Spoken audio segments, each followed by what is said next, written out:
تو اسی طریقے سے اللہ سبحانہ وتعالیٰ نے ہمیں رمضان دی ہے. اللہ سبحانہ we are going Ramadan. So now the important deed which we are doing everybody is keeping fast.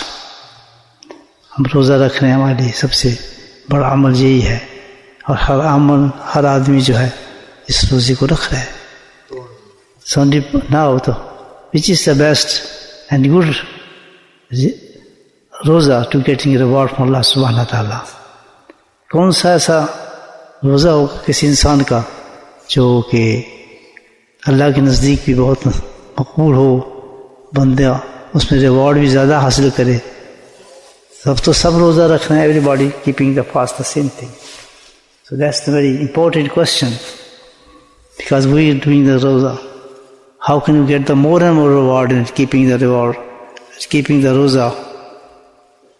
How can do that? So best can tell by Prophet صلی اللہ علیہ وسلم about it. اللہ کے نبی بتا سکتے ہیں کہ اس کا ثواب کس طرح آپ اس کو بڑھا سکتے ہیں, کس طرح زیادہ لے سکتے ہیں. بہت بڑی بات ہے کہ اگر ہم چاہتے ہیں کہ ہمارا روزہ جو ہے بہت ہی زیادہ انعام ملے اور ریوارڈ ملے, we think about it. I want that one. We get the more and more rewards from Allah subhanahu wa ta'ala by keeping the fast. So what's the way? How can we do that? This is only the Prophet who can tell us about it. How can we do that? So Nabi Karim sallallahu alaihi wasallam ne irshad farmaya, this hadith from Prophet sallallahu alaihi wasallam. Do you know which fast is the best to Allah subhanahu wa ta'ala? اللہ کے نبی نے فرمایا کہ تم معلوم ہے کہ تمہارا کون سا روزہ بیسٹ ہو سکتا ہے. How can you make your fast best? The Sahaba says, Ya Rasulullah, you know better.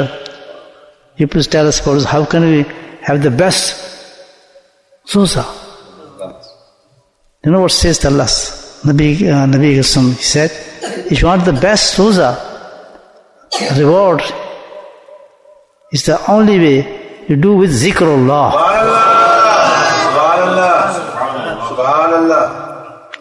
اللہ کے نبی نے ارشاد فرمایا کہ اگر تم چاہتے ہو کہ تمہارا روزہ بہت اچھا ہو اور تو اللہ کے نزدیک بہت زیادہ ریوارڈ ہو, تو اس روزے میں کیا ہے کہ تم اس میں کثرت سے اللہ کا ذکر کرو.